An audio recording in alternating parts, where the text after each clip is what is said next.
नमस्कार, Amar Ujala the bonus में आपका बहुत बहुत स्वागत है। मैं हूं आपके साथ अभिषेक गुप्ता और आप देखना शुरू कर चुके हैं अपना favourite weekly show property junction, जिसमें प्रॉपर्टी और रियल एस्टेट से जुड़ी हुई तमाम खबरें एक तरह से वीकली राउंड अप जो होता है वो हम लोग यहां पर लेकर आते हैं और एक्सपर्ट के जरिए हर एक खबर का विश्लेषण भी करते हैं।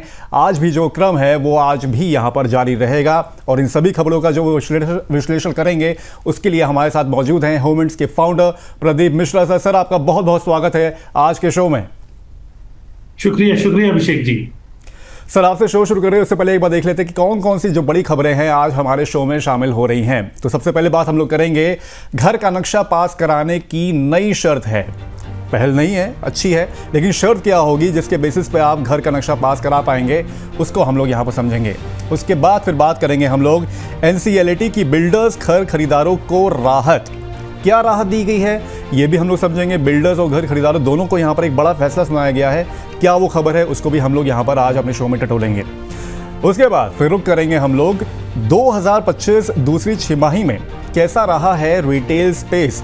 हाउसिंग का हम लोगों ने पिछले हफ्ते डिस्कस किया था, एक बार रिटेल स्पेस भी देख लेते हैं क्या रहा है, क्या बात हो रही है उसको भी हम लोग समझेंगे। उसके बाद फिर बात होगी लाल डोरा वालों को मिलेगा मालिकाना हक, बड़ा फैसला है और कई सारे लोगों को यहाँ पर मालिकाना हक मिलेगा, इसका एक खुशखबरी भी है, लेकिन क्या है पूरी खबर है, क्या फ़ायदे होंगे उसको भी हम लोग अपने शो में समझेंगे। फिर बात करेंगे दुबई प्रॉपर्टी मार्केट क्या खो चुका है अपनी चमक, क्योंकि काफ़ी कुछ इकोनॉमिक जो जियोपॉलिटिकल टेंशन हुए उसकी वजह से उसका इम्पैक्ट देखने को मिला है दुबई में, लेकिन क्या वाकई में जो मार्केट है उसका वो यहाँ पर अपनी चमक होता हुआ दिख रहा है उसको समझेंगे। इसके अलावा और भी कुछ खबरें होंगी वो भी हम आज के शो में अपना डिस्कस करेंगे। चलिए तो शुरुआत करते हैं पहली खबर से। अब गाजियाबाद में घर या बिल्डिंग बनाने से पहले एक पेड़ लगाना जरूरी होगा, तभी जाकर नक्शा पास होगा। GDA यानी कि गाजियाबाद विकास प्राधिकरण ने 1 अप्रैल से नया नियम लागू किया है। नए नियम के अनुसार प्लॉट के आकार के हिसाब से पेड़ लगाने होंगे और नक्शे में हरियाली के लिए जगह दिखानी होगी। अगर ऐसा नहीं किया गया तो मंजूरी नहीं मिलेगी। इसके साथ ही लोगों को एक सिक्योरिटी जमा करनी होगी जो पेड़ लगाने के बाद वापस मिलेगी। सर, इस पहल को कैसे देख रहे हैं आप? अच्छी है, इकोनॉमिक के लिहाज से देखा जाए तो फिर काफी अच्छा फैसला लिया गया, लेकिन कैसे आप इसको देख रहे हैं? देखिए अभिषेक जी, ये पहल मेरे को लगता है कि एक नियम नहीं है बल्कि ये एक अर्बन डेवलपमेंट की सोच में बहुत बड़ा बदलाव है। गाजियाबाद डेवलपमेंट अथॉरिटी ने जो कदम उठाया है वो ये दिखाता है कि अब डेवलपमेंट सिर्फ बिल्डिंग या इमारत खड़ी रहने तक नहीं है बल्कि एनवायरमेंट सस्टेनेबिलिटी को भी कहीं ना कहीं इंपॉर्टेंस दी जा रही है। आज के समय में NCR के अंदर शहर है, खासकर गाजियाबाद में ये चीज आई है तो गाजियाबाद की बात करते हैं। पॉल्यूशन या हीट आइलैंड इफेक्ट जैसी समस्याएं बहुत सारी हैं जिससे आदमी जूझ रहा है। तो ऐसे में अगर हर प्लॉट पर पेड़ लगाना मैंडेटरी कर दिया जाए तो मेरे को लगता है इससे ग्रास रूट लेवल इंटरवेंशन होगी और छोटे स्तर पर एक बड़ा बदलाव लाने की एक कोशिश है। लेकिन एक प्रैक्टिकल एंगल भी है, लोग इसे सिर्फ एक फॉर्मल रिक्वायरमेंट ना समझें बल्कि इसके असली मकसद तक पूरा करने की कोशिश करें। सिर्फ पेड़ कानूनी पूरा खाना पूर्ति करने के लिए ना लगाया जाए बल्कि प्रॉपरली ग्रो और मेंटेन भी किए जाए। ये सबसे इंपॉर्टेंट फैक्टर है यहाँ पे मैं देखता हूं। सर, आने वाले दिनों में उसका क्या असर देखने को मिलेगा इन केस अगर ये जो पॉलिसी है जो कामयाब हो जाती है तो फिर और शहरों की अगर बात करें वहाँ पर क्या आपको लग रहा है कि इम्प्लीमेंटेशन हो सकता है ऐसा, क्योंकि ग्रीनरी को यहाँ पर ध्यान में रखा जा रहा है और ये नियम जो है, नियम नहीं कहेंगे, एक पहल अगर जो है इसको लेकर अगर देखा जाए तो कैसा लग रहा है सर अगर दूसरे शहरों में भी इसको इम्प्लीमेंट किया जाए तो? देखिए अभिषेक, शॉर्ट टर्म और लॉन्ग टर्म दोनों इसके इम्पैक्ट आते हैं। शॉर्ट टर्म में अप्रूवल प्रोसेस थोड़ा सा टफ हो जाता है, बिल्डर और इंडिविजुअल ऑनर्स की कॉस्ट में भी कहीं ना कहीं थोड़ा सा बढ़त आती है, प्लानिंग में ग्रीनरी को स्पेस देना मैंडेटरी हो जाता है। लेकिन लॉन्ग टर्म में इसका इफेक्ट बहुत बहुत पॉजिटिव होता है, जैसे कि रेजिडेंशियल एरिया में टेम्परेचर थोड़ा कंट्रोल वे में आएगा और एयर क्वालिटी में भी बहुत ज्यादा सुधार देखने को मिलेगा। लोगों को बेटर हेल्थियर लिविंग एनवायरनमेंट मिल पाएगा।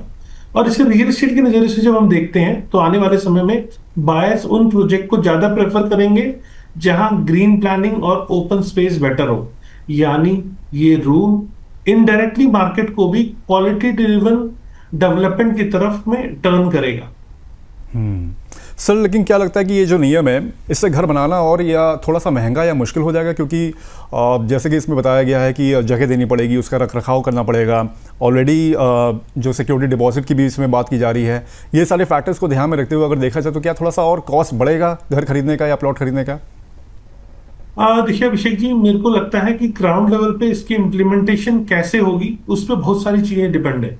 अगर इसमें पेपर वर्क बन के रह गया कि जैसे पेड़ लगाने की फोटो दिखाकर अप्रूवल ले लिया और बाद में पेड़ हटा सूख दिया। गया तो कोई खास फायदा नहीं हुआ, तो इस चीज से तो कोई खास फायदा नहीं होने वाला। लेकिन अगर अथॉरिटी रेगुलर मॉनिटरिंग करे और ऐसे चेक करे कि पेड़ जीवित है या नहीं है, उसको भी वो चेक करे और रूल्स को कहीं ना कहीं स्ट्रिक्टली इन्फोर्स करे, तो ये इनिशिएटिव मेरे को लगता है कि सफल हो सकता है और बाकी एनसीआर सिटीज के लिए भी एक बेंचमार्क मॉडल बन सकता है। और सीधी बात तो ये है कि इंटेंशन बहुत अच्छी है लेकिन एग्जीक्यूशन स्ट्रांग होना चाहिए, तभी ये पहल सच में एनवायरनमेंट और सिटी दोनों को कहीं ना कहीं फायदा पहुंचाएगी। अथॉरिटीज़ की ओर से भी सर थोड़ा सा यहाँ पर रेकी करने की ज़रूरत पड़ेगी, क्योंकि इन केस अगर पेड़ लगा दिया गया, उसका मेंटेनेंस नहीं किया, एक कन्फ्यूजन से लोगों के दिमाग में ये भी हो सकता है कि चलिए ठीक है मैंने लगा दिया, मेंटेनेंस नहीं किया, और नक्शा जैसे कि आपने बताया कि नक्शा पास कराने हम लोग यहाँ पर चले गए, तो अथॉरिटी को वाकई में यहाँ पर थोड़ा सा और मॉनिटरिंग करने की पड़ेगी, यहाँ पर जाना पड़ेगा, देखना पड़ेगा कि वाकई में पेड़ है कि नहीं है, तो उनके लिहाज से भी थोड़ा सा यहाँ पर काम बढ़ता हुआ दिख सकता है। बिल्कुल अभिषेक, मेरे को तो यही दिख रहा है कि अथॉरिटी अगर अच्छे से काम करे और रेगुलर मॉनिटरिंग करे, सिर्फ ऑफिस में बैठ के फाइलें पूरी ना करे, तो ये एक बहुत अच्छा स्टेप है और इससे एनवायरनमेंट को सबसे ज्यादा फायदा मिलने वाला है। जो एनसीआर जैसे शहरों में खासकर ग्रीनरी की बहुत ज्यादा जरूरत है, कंक्रीट जंगल की तरफ ये बनता जा रहा है, तो उसमें कहीं ना कहीं बहुत ज्यादा फायदा होता हुआ दिख रहा है। चलिए, एक इको फ्रेंडली पहल के तौर पर भी इसको लिया जा सकता है, और अगर वहाँ पर सक्सेसफुल होता है तो मोस्ट प्रॉब्ली हो सकता है कि दूसरे शहरों में भी इसको शायद इम्प्लीमेंट किया जाए। ग्रीनरी के लिहाज से एक काफ़ी एक अट्रैक्टिव और एक वेलकम यहाँ पर पहल कहा जा सकता है इसको। चलिए रुक करते हैं दूसरी खबर का। NCLAT यानी कि national company law appellate tribunal ने बिल्डर्स और घर खरीदने वालों को बड़ी राहत दी है। अब नियम यह है कि अगर किसी रियल एस्टेट कंपनी का कोई एक प्रोजेक्ट फेल होता है तो दिवालिया यानी कि इंसॉल्वेंसी की जो कार्रवाई है सिर्फ उसी प्रोजेक्ट पर होगी, पूरी कंपनी पर नहीं होगी। पहले ऐसा होता था कि एक प्रोजेक्ट की समस्या से कंपनी के बाकी प्रोजेक्ट भी प्रभावित हो जाते थे, जिससे दूसरे खरीदारों को नुकसान होता था, लेकिन अब ऐसा नहीं होगा। NCLAT ने कहा है कि हर प्रोजेक्ट को अलग मानकर ही कार्रवाई होनी चाहिए ताकि बाकी प्रोजेक्ट्स जो हैं वो सेफ रहें। इस फैसले से होम बायर्स का पैसा और उनके घर ज़्यादा सुरक्षित रहेंगे और दूसरे प्रोजेक्ट्स पर असर नहीं पड़ेगा। सर, जो प्रोजेक्ट विवादों में है उनके खरीदारों के लिए कितनी बड़ी राहत मान रहे हैं आप ये वाली खबर को? देखिए, सबसे पहले तो कहूंगा कि रियल एस्टेट सेक्टर के लिए तो ये गेम चेंजर माना जा सकता है, और खासकर उन बायर्स के लिए जो सालों से स्टक प्रोजेक्ट में फंसे हुए हैं, उनके लिए गेम चेंजर है ये। और NCLT national company law appellate tribunal ने पहली बार ये क्लैरिटी दी है कि हर प्रोजेक्ट को एक इंडिपेंडेंट इकोनॉमिक यूनिट की तरह देखा जाएगा। अब इसे थोड़ा प्रैक्टिकल तरीके से समझते हैं। अगर किसी डेवलपर का एक प्रोजेक्ट फंसता था तो पूरी कंपनी इंसॉल्वेंसी में चली जाती थी। इससे उस कंपनी के बाकी प्रोजेक्ट्स जो सही चल रहे थे वो भी कहीं ना कहीं रुक जाते थे। लेकिन अब इस रूलिंग के बाद जिस प्रोजेक्ट में दिक्कत है, सिर्फ वही प्रोजेक्ट CIRP मतलब इंसॉल्वेंसी प्रोसेस में जाएगा। बाकी प्रोजेक्ट की कंस्ट्रक्शन, फंडिंग और डिलीवरी मेरे को लगता है ये अनअफेक्टेड रहेंगी।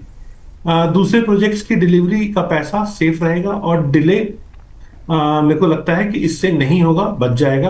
और स्ट्रक प्रोजेक्ट के बायर्स को फोकस तरीके से रेजोल्यूशन मिल पाएगा, वो पूरे किसी उलझन में नहीं रहेंगे और सारा का सारा इकोसिस्टम फेल नहीं होगा। और सबसे बड़ा फायदा ये है कि अब बायर्स क्रॉस इम्पैक्ट रिस्क से बाहर आएंगे। दूसरे प्रोजेक्ट का जो रिस्क आता था उससे वो बाहर आ जाएंगे, यानी दूसरे प्रोजेक्ट की गलती का बोझ उन्हें नहीं उठाना पड़ेगा। तो ये फैसला specially NCR, Noida, greater Noida जैसे एरियाज में मार्केट के लिए एक बहुत बड़ी राहत है, जहां एक ही डेवलपर के बहुत सारे प्रोजेक्ट एक साथ चल रहे होते थे। वहां बायर एक फंसता था तो एक प्रोजेक्ट फंसता था तो सब में नुकसान होता था। उन बायर्स को अब फायदा मिलता हुआ मुझे देख पा रहा हूँ। ग्रेटर नोएडा में सर ऐसे प्रोजेक्ट कई सारे हैं। ग्रेटर नोएडा हो गया, नोएडा हो गया, और मेरे ख्याल से और भी कई सारे ऐसे शहर होंगे जहाँ पर ऐसी दिक्कतें आती होंगी। ये नियम सर क्या लग रहा है कि वहाँ पर कब तक ये पहुँच पाएंगे, कितना इम्प्लीमेंटेशन हो पाएगा? देखो, मेरे को लगता है कि अब तक क्या हो रहा था, इंसॉल्वेंसी फ्रेमवर्क जो था जी। वो टेक्निकली कॉर्पोरेट लेवल पे बेस्ड था, ना कि प्रोजेक्ट लेवल पे। और यही इसके अंदर सबसे बड़ी कमजोरी थी। और पहले क्या होता था, मैं थोड़ा और समझाता हूँ। इंसॉल्वेंसी प्रोसीडिंग पूरे डेवलपर एंटिटी के खिलाफ शुरू की जाती थी। एक प्रोजेक्ट के डिफॉल्ट से पूरा कंपनी एनसीएलटी के अंडर चला जाता था। रिजोल्यूशन प्रोफेशनल पूरी कंपनी को कंट्रोल करता था। सभी प्रोजेक्ट का कैश फ्लो फ्रीज या रिस्ट्रिक्ट हो जाता था। अब इसका ग्राउंड इम्पैक्ट ये होता था, रेडी टू मूव प्रोजेक्ट भी स्टक हो जाते थे और कंस्ट्रक्शन कहीं ना कहीं रुक जाता था। और प्रोजेक्ट प्रॉफिटेबल क्यों ना हो तब भी वो रुक जाते थे। बायर्स को पोजीशन में सालों साल डिले हो जाता था। बैंक और एनबीएफसी को का जो एक्सपोजर है वो कहीं ना कहीं बढ़ जाता था। मार्केट में पैनिक जैसी सिचुएशन आ जाती थी। अब मैं सरल भाषा में समझाऊं तो पहले सिस्टम में प्रॉब्लम जो थी लोकलाइज थी। अब एक्शन और एक्शन सेंट्रलाइज था। और सही सबसे बड़ा जो इसके अंदर फ्लॉ यही था। अब इसका ठीक विपरीत होगा कि प्रॉब्लम जो है जो लोकलाइज्ड है, तो उसका जो एक्शन है वो भी लोकलाइज्ड ही होगा। तो लोकलाइज्ड ही होगा, उससे काफ़ी इंपैक्ट देखने को मिल सकता है। लेकिन सर एक कन्फ्यूजन यहाँ पर ये है, मान लीजिए एनसीएलटी ने एक प्रोजेक्ट पर यहाँ पर अपना एक फैसला दिया कि यहाँ पर गड़बड़ी है और बोल दिया है कि दूसरे प्रोजेक्ट पर उसका इम्पैक्ट यहाँ पर नहीं पड़ेगा। लेकिन एक प्रोजेक्ट पर यहाँ पर एक, जैसे अगर कह ले कि एक कलंक एक लग गया, तो ओवरऑल कंपनी की अगर हम लोग बात करें तो उसके दूसरे प्रोजेक्ट पे जो कैसे लेकिन भरोसा किया जाएगा कि मतलब दूसरे प्रोजेक्ट जो होंगे वो सेफ होंगे। हालांकि यहाँ पर बोल दिया गया कि वो इंप्लीमेंट हो सकते हैं, वो चलते रहेंगे प्रोजेक्ट्स, उसमें कोई दिक्कत नहीं आएगी। तो दूसरे प्रोजेक्ट जो होंगे वो सेफर रहेंगे, इसकी क्या गारंटी होगी? देखिए अभिषेक, रियल एस्टेट जो चलता है ना वो सेंटिमेंट से चलता है। मैं आपकी बात समझ रहा हूं जो आप कहना चाह रहे हैं। सेंटिमेंट अगर किसी डेवलपर के लिए नेगेटिव हो गए तो वो कैसे प्रोजेक्ट सरवाइव कर पाएगा, या उसमें बायर्स जो प्रॉपर्टी ली उनकी प्रॉपर्टीज में वो इन्वेस्टमेंट पे रिटर्न मिल सकता था, वो नहीं मिलेगा। लेकिन मैं देख पा रहा हूं कि कहीं ना कहीं ओवर द टाइम लोग चीजें भूल जाते हैं। जब पोजीशन आता है तो धीरे धीरे चीजें बायर्स वही जो सालों से डेवलपर्स को कोस रहे होते थे, पोजीशन मिलता है तो सोचते चलो अंत भला तो सब भला, हमें प्रॉपर्टी का पोजीशन मिल गया। तो इससे बहुत ज्यादा डेंट नहीं देखता हूं मैं। शॉर्ट टर्म में जरूर डेंट आता है और मार्केट सेंटिमेंट्स के हिसाब से चलती है। लेकिन ओवरऑल कहीं ना कहीं जो बायर है उस प्रोस्पेक्टिव से देखें तो उसका आशियाना जो नहीं मिल पाने की चांसेस थे वो कहीं ना कहीं अब मिल पाने के चांसेस बेटर हो जाएंगे। ठीक है, तो फिर हो सकता है कि जब ये पॉसिबिलिटी यहाँ पर दी गई है कि एनसीएलटी की वजह से कई सारे बायर्स को यहाँ पर फ़ायदा होता दिख सकता है, लेकिन थोड़ा सा यहाँ पर जो बायर है उसको भी थोड़ा सा कॉशियस है रहने की ज़रूरत है जब भी वो यहाँ पर प्रॉपर्टी खरीदे। चलिए रुक करते हैं अपनी तीसरी खबर का। Real estate consultancy firm Anarock की रिपोर्ट के अनुसार साल 2025 के दूसरे छमाही यानी कि H2 में भारत के टॉप 7 शहरों में करीब 43 lakh square feet retail space किराए पर लिया गया, जिससे पता चलता है कि बाजार में स्थिर मांग जो है वो बनी हुई है। सबसे ज़्यादा मांग कपड़ों की दुकानें यानी कि अप्रैल सेगमेंट की जो दुकानें हैं वहाँ पर रही। उसके बाद एंटरटेनमेंट, सुपरमार्केट और फूड बेवरेजेस सेक्टर का यहाँ पर नंबर आता है। इसके अलावा 1000 से 5000 स्क्वायर फीट के मिड साइज स्टोर सबसे ज़्यादा पसंद किए गए हैं। दिल्ली एनसीआर और हैदराबाद में लगभग 70% नया रिटेल स्पेस आने वाला है। साथ ही हाई स्ट्रीट लोकेशन पर किराया जो है वो तेज़ी से बढ़ रहा है। सर, कमर्शियल स्पेस में रेंटल डिमांड क्या संकेत दे रहे हैं अगर इस आंकड़े को देखें, इस पूरी खबर को देखें, इस रिपोर्ट को देखें तो? देखिए अभिषेक, जो 43 लाख स्क्वायर फीट की लीजिंग हुई है ये 2025 में H2 के अंदर, ये साफ संकेत देता है कि मार्केट में कहीं ना कहीं स्लो डाउन तो नहीं है, बल्कि स्टेबल ग्रोथ फेज के अंदर है। और एनारॉक की जो रिपोर्ट है उसके अनुसार डिमांड लगातार बनी हुई है, जो अपने आप में बहुत पॉजिटिव साइन दे रहा है। इसमें सबसे बड़ी बात समझने वाली ये है, जो इंपॉर्टेंट संकेत दिखते हैं इसके अंदर, कि कंजम्पशन ड्रिवन इकोनॉमी अभी मजबूत है। अपैरल हो या F&B हो या एंटरटेनमेंट सेक्टर हो, इनमें हाई डिमांड अभी भी दिख रही है। लोग खर्च कर रहे हैं, रिटेल बिजनेसेस अभी भी एक्सपैंड हो रहे हैं। फिजिकल रिटेल अभी भी रेलिवेंट मुझे दिखता है। ई कॉमर्स के बावजूद ब्रांड ऑफलाइन प्रेजेंस अपने बढ़ा रहे हैं, खासकर एक्सपीरियंस बेस्ड स्टोर्स, कैफेज या लाइफस्टाइल स्टोर्स।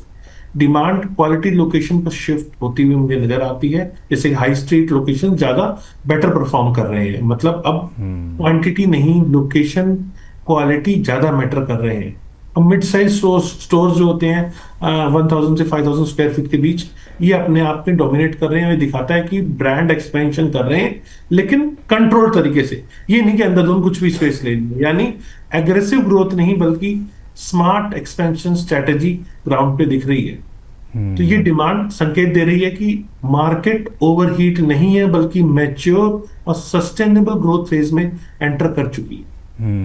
ठीक है सर, लेकिन क्या सर क्या लगता है कि जो निवेशक होते हैं जो इन्वेस्टमेंट के लिहाज से जब आते हैं तो कभी कभी हाउसिंग की ओर जाते हैं, लेकिन जब ये डेटा अगर हम लोग यहाँ पर देखें तो क्या लगता है कि जो कमर्शियल स्पेस है, कमर्शियल प्रॉपर्टी है, वहाँ पर भी जो उनका निवेश है वो बढ़ता हुआ दिख सकता है आने वाले समय में?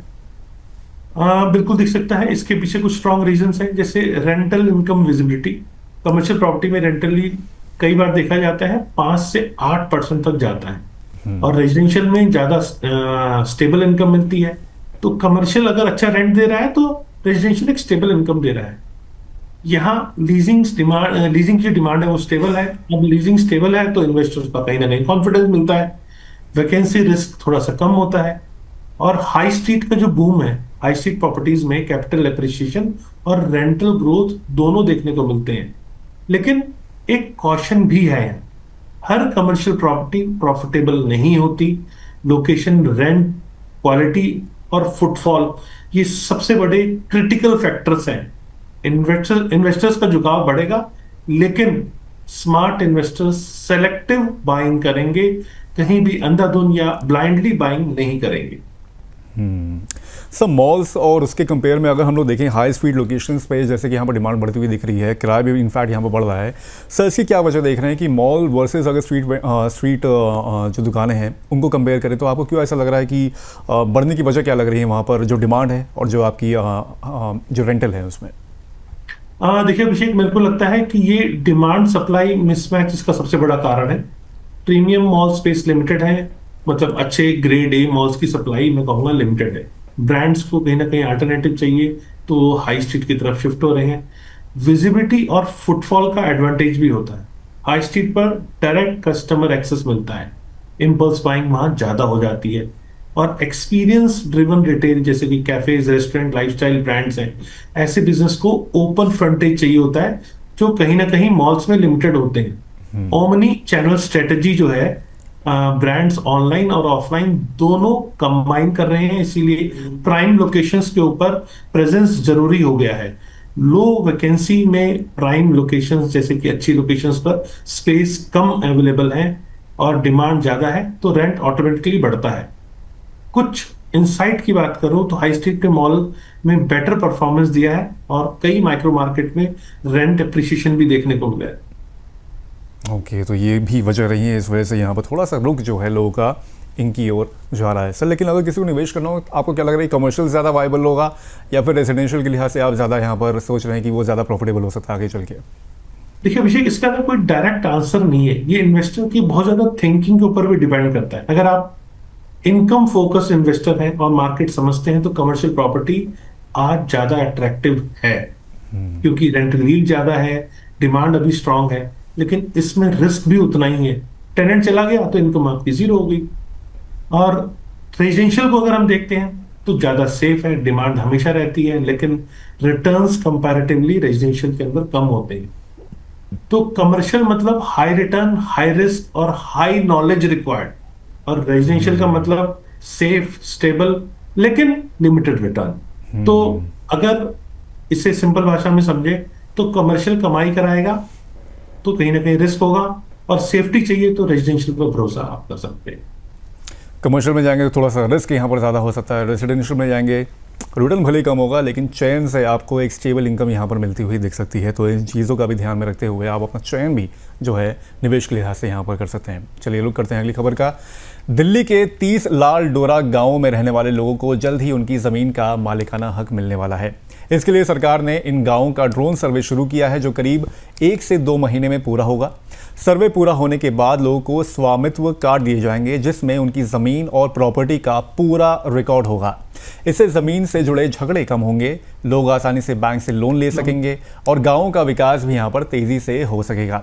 सरकार ने पहले फेज़ में 30 गांव चुने हैं और आगे बाकी गांवों में भी ये योजना जो है वो लागू की जा सकती है। सर, लाल डोरा ज़मीन पहली बात तो क्या होती है, एक बार हमारे दर्शकों को आसान भाषा में एक बार समझा दीजिए। देखिए अभिषेक, लाल डोरा एक पुराना लैंड क्लासिफिकेशन सिस्टम है जो ब्रिटिश समय से चलता आ रहा है। लाल डोरा लैंड क्लासिफिकेशन के तहत गांव की आबादी वाली जो जमीन होती है उसको एक अलग से डिमार्केशन कर लिया जाता है जहां कंस्ट्रक्शन और रहने की परमिशन होती है, लेकिन उसका प्रॉपर लीगल डॉक्यूमेंटेशन नहीं होता था। एक बड़ा खसरा नंबर है, उसी में शेयर्ड स्पेसेस होते थे। मान लीजिए 250 नंबर का खसरा नंबर है तो उसी के अंदर शेयर्ड स्पेसेस में सभी रह रहे होते थे और उसकी बाउंड्री को आइडेंटिफाई कर लिया जाता था कि ये आबादी क्षेत्र है। तो सीधे शब्दों में अगर समझे तो लाल डोरा जमीन पर लोग पीढ़ियों से रहते आ रहे थे, मकान बने होते थे, लेकिन उन सबके पास क्लियर ऑनरशिप प्रूफ या कई बार रजिस्ट्री भी नहीं होती थी। तो यही वजह है कि प्रॉपर्टी का कोई ऑफिशियल रिकॉर्ड नहीं होना, बाइंग सेलिंग इनफॉर्मल तरीके से होना और लीगल डिस्प्यूट कहीं ना कहीं ज्यादा दिखना, क्योंकि जब तक टाइटल क्लैरिटी नहीं होगी तो लीगल डिस्प्यूट्स आएंगे। अब सरकार ड्रोन सर्वे के जरिए इन प्रॉपर्टीज को प्रॉपर मैपिंग कर रही है ताकि हर प्रॉपर्टी का एक ऑफिशियल रिकॉर्ड बन सके और लोगों को उनका हक मिल सके। ठीक है, तो ये बात भी आपको ध्यान में रखनी चाहिए। सर, मालिकाना हक मिलने से वैसे क्या लगता है कि क्या फ़ायदा होगा मकान मालिकों को, खासतौर पे अगर देखा जाए तो ओवरऑल पिक्चर अगर देखें लॉन्ग टर्म के लिहाज से इसको देखें तो? देखिए अभिषेक, की फैसला सीधे तौर पे अगर मैं बात करूं तो लोगों की जिंदगी बदल सकता है, खासकर उन लोगों की जो कई सालों से बगैर टाइटल डॉक्यूमेंट के वहां प्रॉपर्टी पे रह रहे थे। सबसे बड़ा फायदा ये होगा कि लोगों को स्वामित्व कार्ड मिलेगा जिससे उनकी प्रॉपर्टी लीगली कहीं ना कहीं रिकॉग्नाइज्ड होगी। स्वामित्व स्कीम जो उसका डायरेक्शन है वो है कि प्रैक्टिकल तरीके से ये प्रॉपर्टी का क्लियर प्रूफ होगा जिससे कहीं ना कहीं डिस्प्यूट्स कम होंगे, लोग अपनी जमीन के अगेंस्ट बैंक से लोन भी ले पाएंगे और प्रॉपर्टी की मार्केट वैल्यू, मेरे को लगता है जब गवर्नमेंट की तरफ से स्वामित्व कार्ड बनेगा तो मार्केट वैल्यू बढ़ेगी और लीगली वैलिड एसेट माना जाएगा और कहीं ना कहीं इससे बाइंग और सेलिंग दोनों बेटर ट्रांसपेरेंट तरीके से हो पाएगी। पहले जब प्रॉपर्टी सिर्फ रहने के काम आ रही थी, अब वही प्रॉपर्टी एक फाइनेंशियल एसेट बन जाएगी जिससे कहीं ना कहीं लोगों के वेल्थ के अंदर भी वो काउंट होगी, मतलब वेल्थ क्रिएट भी उससे होता है। ओके सर, स्वामित्व कार्ड जब मिल जाएगा लोगों को तो फिर क्या लगता है कि ज़मीन पूरी तरह से वैसे लीगल होगी या फिर इसमें भी उसके बाद कुछ इफ़ एंड बट्स रह जाएंगे, कुछ और फॉर्मेलिटीज़ हो सकती हैं या फिर कोई और तरह की एक लेयरिंग यहाँ पर आएगी, उसके बाद ही वो पूरी तरह से सक्षम पूरी तरह से लीगल होगा? नहीं अभिषेक, आपको जब ऑनरशिप का प्रूफ मिल गया तो ये अपने आप में ही सब कुछ है। देखिए टाइटल के अंदर ऑनरशिप का प्रूफ ही है। पहले ये सब अंधेरे में चीजें चल रही थी, कोई जीपीए पे कोई बिक रहा है, कोई शेयर्ड स्पेस की रजिस्ट्री हो रही है।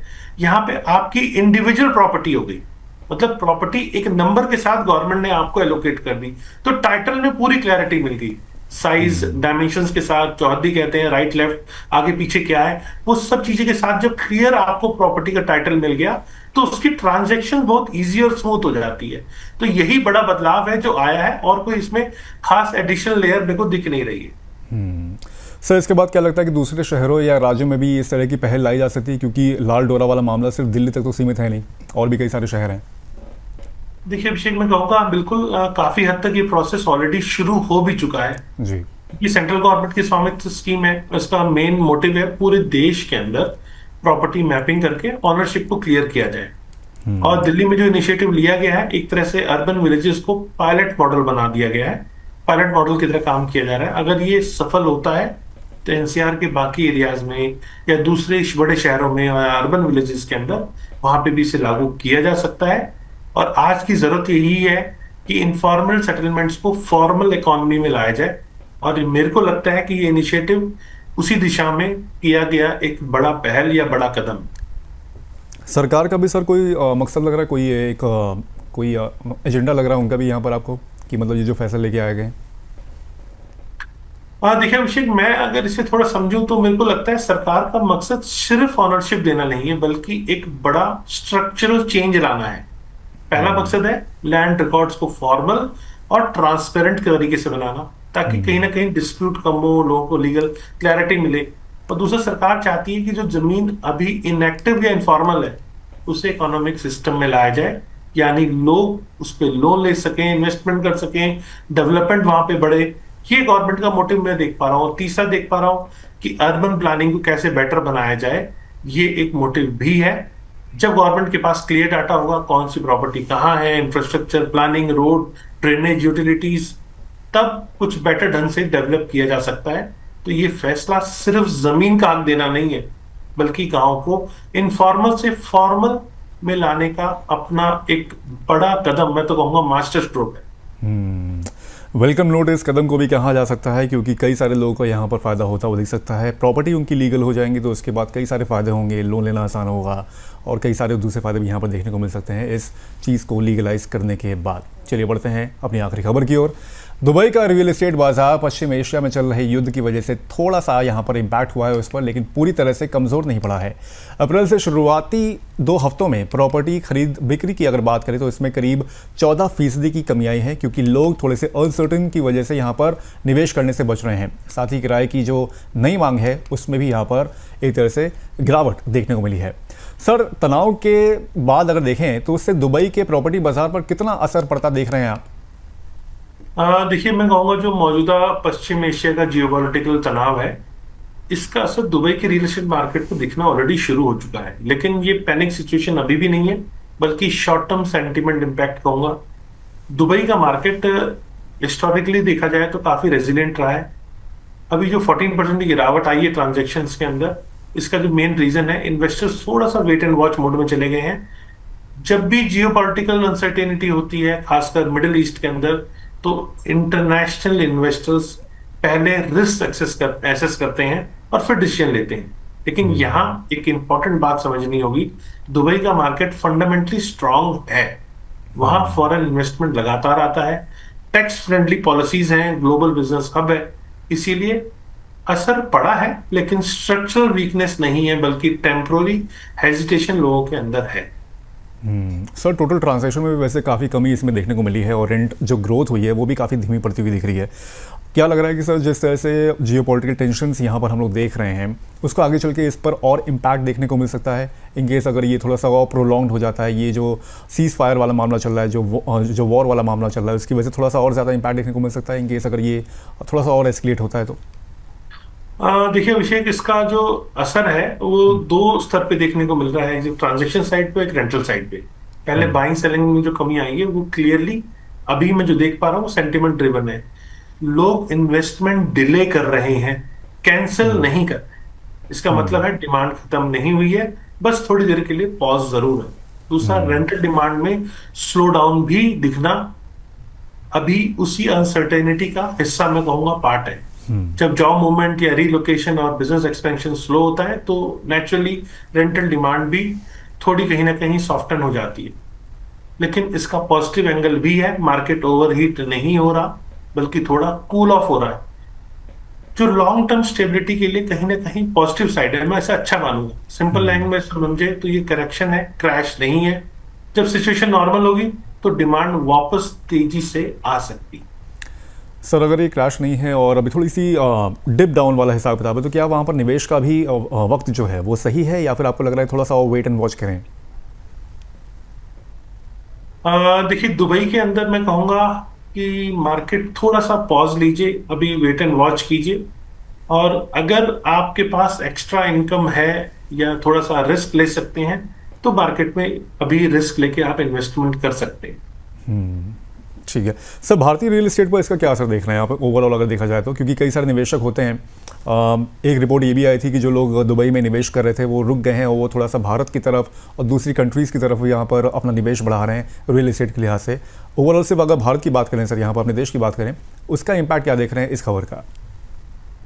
देखिए अभिषेक, मैं कहूंगा कि बहुत इंपॉर्टेंट सवाल है, क्योंकि इंडिया और दुबई का रियल एस्टेट इन्वेस्टर्स काफी हद तक इंटरकनेक्टेड है। शॉर्ट टर्म में इसका इनडायरेक्ट फायदा इंडिया को मिल सकता है।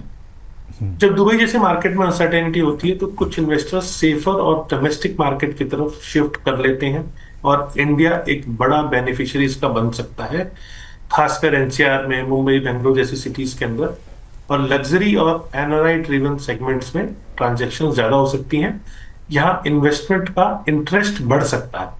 लेकिन लॉन्ग टर्म में अगर मिडिल ईस्ट के अंदर इंस्टेबिलिटी ज्यादा बढ़ती है तो एनआरआई इनकम पर असर पड़ सकता है, रेमिटेंस स्लो हो सकती है, जिससे इंडियन रियल एस्टेट डिमांड भी इनडायरेक्टली इफेक्ट कर सकती है। तो शॉर्ट टर्म में इंडिया को फायदा दिख सकता है, लेकिन ग्लोबल इंस्टेबिलिटी अगर लंबी चली तो इम्पैक्ट दो तरफ का हो सकता है। लेकिन ओवरऑल अगर देखा जाए तो फिर दुबई का जो मार्केट, जो खबर यहाँ पर कह रही है कि यहाँ पर थोड़ा सा थमा ज़रूर है, लेकिन यहाँ पर बहुत लॉन्ग टर्म के लिहाज से गिरावट या फिर उसमें शॉर्टफॉल देखने को नहीं मिल सकता है आगे चल के। और दुबई का जो मार्केट है वो आगे दोबारा मेरे ख्याल से रिवैम्प करने की यहाँ पर कोशिश करेगा। Pradeep sir, thank you so much, इन तमाम खबरों का विश्लेषण किया सर आपने, टाइम निकाला आपने, thank you so much. And most probably जल्दी आपसे मुलाकात होगी किसी दूसरे एपिसोड में प्रॉपर्टी जंक्शन के। Thank you sir. Thank you Abhishek. तो आज के शो में बस इतना ही। उम्मीद है कि ये कवरेज जो है वो आपको पसंद आई होगी। बाकी अब होगी आपसे अगले हफ्ते मुलाकात, तब तक के लिए मुझे दीजिए इजाज़त। नमस्कार।